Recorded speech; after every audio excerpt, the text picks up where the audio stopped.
রাজধানীর বিভিন্ন এলাকা থেকে প্রায় ৬৬ কেজি সীসা এবং সেবনের নানা সরঞ্জাম উদ্ধার করেছে মাদক নিয়ন্ত্রণ অধিদপ্তর।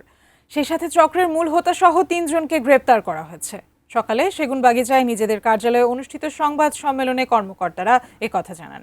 তারা বলেন, গতকাল বসুন্ধরা আবাসিক এলাকায় অভিযান চালিয়ে ১ কেজি সীসা সহ একটি পার্সেল জব্দ করেন মাদক নিয়ন্ত্রণ অধিদপ্তরের গোয়েন্দারা। একই দিন মালিবাগ থেকে আরও ১ কেজি সীসার পার্সেল জব্দ করা হয়। পরে পার্সেল দুটির প্রেরকের ঠিকানা গুলশানের কালাচাঁদপুরের একটি ফ্ল্যাটে অভিযানে যান তারা। সেখান থেকে প্রায় ৪৬ কেজি সীসা এবং সেবনের সরঞ্জাম সহ ২ সহোদর আহমেদ শরীফী এবং মেহদাদ শরীফীকে আটক করা হয়। এরপর তাদের দেওয়া তথ্য অনুযায়ী ভাটারার নূরের চালা থেকে আরও ১৮ কেজি সীসা ও সেবনের সরঞ্জাম সহ মাদক চক্রের নেতা মাকসুদ আলমকে গ্রেপ্তার করা হয়। বিসমিল্লাহির রহমানির রহিম। সহোদরের কথা বলছি, তারা দীর্ঘদিন একটা দেশে ছিল, ইরানে। এই ব্যবসাটা কিভাবে পরিচালনা করতে হয় সেটা শিখে তারা বাংলাদেশে এসে এই ব্যবসাটা চালাচ্ছিল।